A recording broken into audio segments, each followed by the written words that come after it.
নমস্কার, নিউজ 18 বাংলায় স্বাগত। আপনাদের সঙ্গে রয়েছি আমি শর্মিষ্ঠা। সকাল থেকেই জোর চর্চা ভূপতি নগর ইস্যু নিয়ে।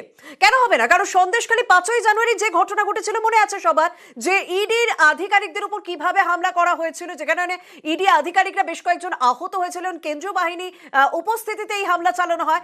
আবারও সেই একই ঘটনা প্রায় দেখা গেল ভূপতি নগরে, যখন 2022 সালের একটি বিস্ফোরণের তদন্তে দুই তৃণমূল কর্মীকে গ্রেপ্তার করতে গেল এনআইএর আধিকারিকরা। ভোর রাতে তারা গিয়ে পৌঁছলো ভূপতি নগরে, তখন তাদের ঘিরে বিক্ষোভ দেখানো হয়, তাদের গাড়ি লক্ষ্য করে ইট ছোড়া হয়, এমনকি এনআইএর গাড়ির কাঁচ ভেঙে গিয়েছে বলে অভিযোগ। এনআইএর এক আধিকারিক তিনিও আহত হয়েছেন বলে খবর। কিন্তু হঠাৎ করে পরিস্থিতি এতটা উত্তপ্ত হলো কি করে? আমাদের সঙ্গে ভূপতি নগর থেকে রয়েছেন প্রতিনিধি শানিক। শানিক, এই ঘটনার সূত্রপাত ঠিক কিভাবে হয় আমি সেটা জানতে চাইবো, এবং এই যে পরিস্থিতি উত্তপ্ত হয়ে উঠলো এবং যে পরিস্থিতিটা বিভিন্ন জায়গায় ভূপতিনগরে বিক্ষোভ ছড়িয়ে পড়লো একটা জায়গা থেকে, সেই অবস্থাটা এখন কোন জায়গায় দাঁড়িয়ে রয়েছে?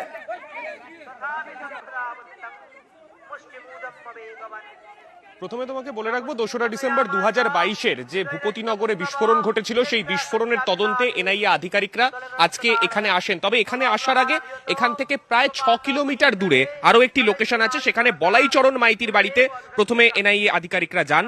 সেখানে গিয়ে বলাইচরণ মাইতিকে তারা সেখান থেকে আটক করেন, করে তারা সেখান থেকে নিয়ে আসেন। নিয়ে এসে তারপরে তারা ঢোকেন এইখানে, যেখানে মনোব্রত জানা তার বাড়ি রয়েছে। মনোব্রত জানার বাড়িতে যে মুহূর্তে এনআইএ আধিকারিকরা ঢোকেন, তাকে আটক করে গাড়িতে তোলার সময় পরিস্থিতি হঠাৎ করেই উত্তপ্ত হয়ে ওঠে। স্থানীয় বাসিন্দা যারা স্থানীয়ভাবে মনোব্রতর অনুগামী হিসেবে পরিচিত, তারা হামলা করেন এনআইএর গাড়ির ওপর। এবং সেই সময় যখন তাদের গাড়িতে হামলা হয়, সেই সময় নিরাপত্তা রক্ষী যারা ছিলেন তারা চেষ্টা করেন সেই পরিস্থিতি থেকে গাড়িগুলোকে বের করে নিয়ে যেতে, কিন্তু তার মধ্যেই কিন্তু গাড়ির কাঁচ ভেঙে যায়। তারপর দুজনকে আটক করে যখন এনআইএ আধিকারিকরা এখান থেকে বেরিয়েও যান, পরবর্তীতেও কিন্তু এই জায়গা, অর্থাৎ এই জায়গা যেখান থেকে যে বিস্ফোরণ স্থল, সেই বিস্ফোরণ স্থল একেবারে ঢিলছোড়া দূরত্বে, সেই জায়গাতে কিন্তু পরিস্থিতি যথেষ্ট উত্তপ্ত হয়ে থাকে আজকে দিনভর। এখনো পর্যন্ত ভেতরে গ্রামের মানুষ তারা যথেষ্ট ক্ষুব্ধ, তারা কোনো রকম ভাবেই ক্যামেরার সামনে বর্তমানে মুখ খুলতে চাইছেন না, কিন্তু তারা কিন্তু নিয়ে আসবো তোমার কাছে শানিক, আমি অবশ্যই তোমার কাছে আসবো, কারণ বর্তমান পরিস্থিতিটাও জানতে হবে। কিন্তু এই যে এনআইএ আধিকারিকদের গাড়ি যিনি চালাচ্ছিলেন, সেই চালক তিনি কি বলছেন, কি অভিজ্ঞতা শোনাচ্ছেন, একবার শুনে নেওয়া যাক।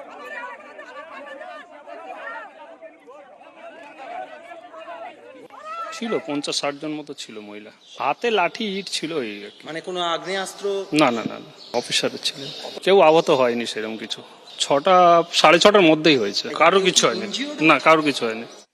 শানিক, এবার আমার পরবর্তী প্রশ্ন, যে কেন্দ্রীয় এজেন্সি সেখানে যাচ্ছে, সেক্ষেত্রে রাজ্য পুলিশকে কি জানিয়ে যাওয়া হয়েছিল বা কোন রকম নোটিশ দিয়ে যাওয়া হয়েছিল? কারণ ভোর রাতে তারা যাচ্ছে, তখনই সাধারণ মানুষের এরকম বিক্ষোভ, তখনই এই হামলা। সেক্ষেত্রে এই বিষয়টা কি বলছে এনআইএ? তারা কি জানিয়ে গিয়েছিল, নোটিশ দিয়ে গিয়েছিল?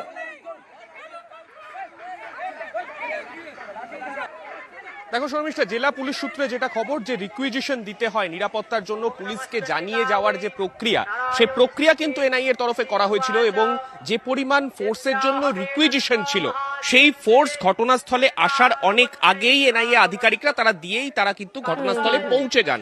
যে কারণে পুলিশের তরফেও যে মুহূর্তে পরিস্থিতি উত্তপ্ত হয়ে ওঠে, ভোর 4-4:30 ঘটনা, সেই সময় যখন পরিস্থিতি হঠাৎই উত্তপ্ত হয়ে ওঠে, তখন কিন্তু এলাকায় পর্যাপ্ত পুলিশ বাহিনী স্বাভাবিকভাবেই ছিল না। পুলিশের দাবি যে যেই রিকুইজিশন ফুলফিল করার সময়টুকু এনআইএর তরফে দেওয়া হয়নি, এবং সেই মতোই এনআইএ আধিকারিকরা তার আগেই পৌঁছে যাওয়ায় এই সমস্যা তৈরি হয়েছে। যদিও এই গোটা ঘটনার লিখিতভাবে অভিযোগ দায়ের করার পরে স্থানীয় পুলিশ তার তদন্ত করছে, ভূপতিনগর থানার পুলিশ তদন্ত করছে। এখন এটাই দেখার কি এরপর সেখান থেকে বেরোয়। শানিক, তুমি সঙ্গে থাকো। গ্রামের মানুষের যারা বিক্ষোভ দেখিয়েছেন বা যে এলাকায় এই ঘটনাটি ঘটেছে, সেখানকার মানুষ কি বলছেন এই অশান্তি সম্পর্কে, এই এনআইএ আধিকারিকদের উপর হামলা প্রসঙ্গে শুনুন। ওনার বাড়িতে যখন দেখি মানে এনআই হোক পুলিশ হোক, ওটা ছয়লাভ হয়ে গেছে। তারপরে এখান থেকে ওনাকে থানাতে নিয়ে যাবে বলে, ওখানে ওর কাছে কিছু কথাবার্তা জানবে বলে থানা পর্যন্ত নিয়ে যাবে বলে ওনাকে নিয়ে চলে গেছে। এখানে কোনো গাড়ি ভাঙচুর কোনো কিছু নেই। ওটা এখানকার ঘটনা নয়, ওটা হচ্ছে নাড়ুয়াবিলা। ওখানে আতশবাজির কারখানা ছিল, আতশবাজিতে মানে হয়ে আগুন লেগে ওখানেই হচ্ছে হয়ে যায়, দুর্ঘটনাটা ঘটে ওইখানে। এখানের সঙ্গে কোনো বলাইবর কোনো যোগ নেই। কোনো কিছু আমরা দেখিনি, শুনিনি। আর আমরা সকালে যখন ভোরবেলা উঠে চায়ের দোকানে এসি, তখন শুনলাম নাকি এরকম হচ্ছে, বলেবাবুকে এখান থেকে এসে তুলে নিয়ে গেছে। কোনো গাড়ি ভাঙচুর বা কোনো কিছু ঝামেলা হয়নি। বলাইবাবু কুশে বিজেপিরা যে তাণ্ডব করে আমাদের সন্ত্রাস সৃষ্টি করে ভোট ছিনিয়ে নিয়েছে, তারপরে যখন রেজাল্ট হয়ে যাওয়ার পর ওরা নিজে নিজে বাড়ি ছাড়া হয়ে চলে গেছে, কিন্তু আমাদের এখানে খুব শান্তি শৃঙ্খলাভাবে আছে। ভূপতিনগরের একটা জায়গায় অশান্তি ছিল, একটা জায়গায় বিক্ষোভ ছিল, কিন্তু এই দুই তৃণমূল কর্মীকে গ্রেপ্তারের পরে সেই প্রতিবাদ বিক্ষোভ বিভিন্ন জায়গায় ছড়িয়ে পড়ে। ভূপতিনগরের গান্ধীর মোড় সহ বেশ কিছু জায়গায় রীতিমতো প্রতিবাদ বিক্ষোভ দেখানো হয়, টায়ার জ্বালিয়ে প্রতিবাদ বিক্ষোভ দেখানো হয় তৃণমূল কর্মী সমর্থকদের পক্ষ থেকে।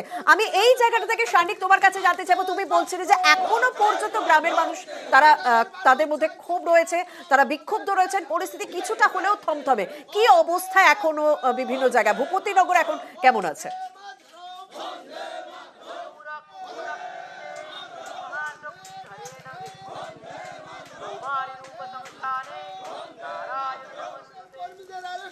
আমরা কথা বলবো আমাদের প্রতিনিধি শানিকের সঙ্গে। তবে পরিস্থিতি এখনো পর্যন্ত থমথমে। এই সকালের ছবি আপনাদেরকে দেখাচ্ছি, যখন তৃণমূল কর্মী দুজনকে গ্রেপ্তার করে নিয়ে যাওয়া হয়।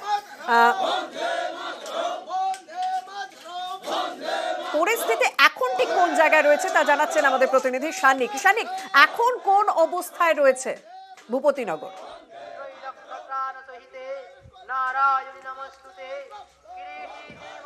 দেখো শর্মিষ্ঠা, যে জায়গায় সকালবেলা ঘটনা ঘটেছিল সেই জায়গার আশেপাশে অনেক জায়গায় বিক্ষোভ হয়েছিল, কিন্তু এখন কোনো বাইরে বিক্ষোভ না হলেও যে এলাকাটা, এই যে রাস্তাটা দেখছো তুমি ঢুকছে এখান থেকে, এই রাস্তা দিয়ে ভেতরে গেলেই যে গ্রাম, এই গোটা গ্রাম কিন্তু বর্তমানে বেশ কিছুটা হলেও উত্তপ্ত হয়ে রয়েছে।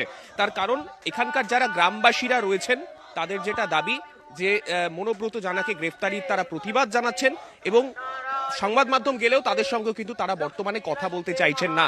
তাই ভেতরে পরিস্থিতি যথেষ্ট উত্তপ্ত রয়েছে। তারা চাইছেন না কোনো রকম ভাবেই যে গ্রেফতারি হয়েছে সেই গ্রেফতারিটা যে ন্যায়সঙ্গতভাবে হয়েছে সেটা তারা কেউ মানছেন না।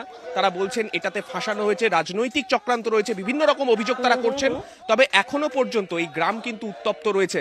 স্বাভাবিকভাবেই স্থানীয় পুলিশ তারা নজর রাখছে গোটা ঘটনার ওপর, এবং ভেতরে পুলিশেরও আধিকারিকরা রয়েছেন। তারা চেষ্টা করছেন যাতে নতুন করে কোনো পরিস্থিতি উত্তপ্ত না হয় বা কোনো অশান্তি না ছড়ায়, যাতে সে কারণে পরিস্থিতি নজরে রাখা হয়েছে। স্থানীয় পুলিশ সেখানে উপস্থিত রয়েছে। কিন্তু এই দুই তৃণমূল কর্মীকে যে গ্রেপ্তার করে আনা হলো, এনআইএ কলকাতায় নিয়ে চলে এসেছে, তাদের আজ আদালতে পেশ করার কথা ছিল। আমাদের প্রতিনিধি অমিত আমাদের সঙ্গে রয়েছে। অমিত, কোনো আপডেট রয়েছে?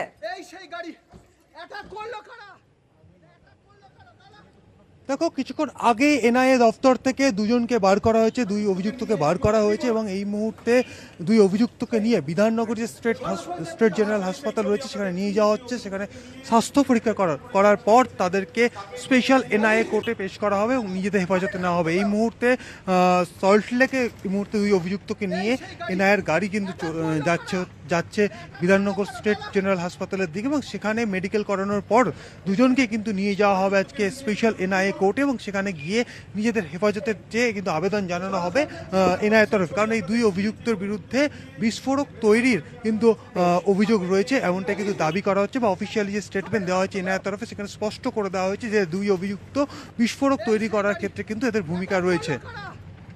একদম, আপাতত ধন্যবাদ অমিত। অর্থাৎ তাদের আজ আদালতে পেশ করা হয় এবং তাদেরকে স্বাভাবিকভাবে হেফাজতে নেওয়ার আবেদন জানানো হবে। আর ভোটের আবহে রাজ্যের আইন শৃঙ্খলা ভীষণ গুরুত্বপূর্ণ। ঠিক সেই সময় যখন ভূপতিনগরের ঘটনা ঘটে, এই ধরনের কেন্দ্রীয় এজেন্সির উপর হামলার ঘটনা ঘটে, তখন তা আরো বিশেষভাবে গুরুত্ব দিয়ে দেখা হয়। আমরা এই সংক্রান্ত খবরে ফিরবো, তবে সময় হয়েছে একটা বিরতি। সঙ্গে থাকুন।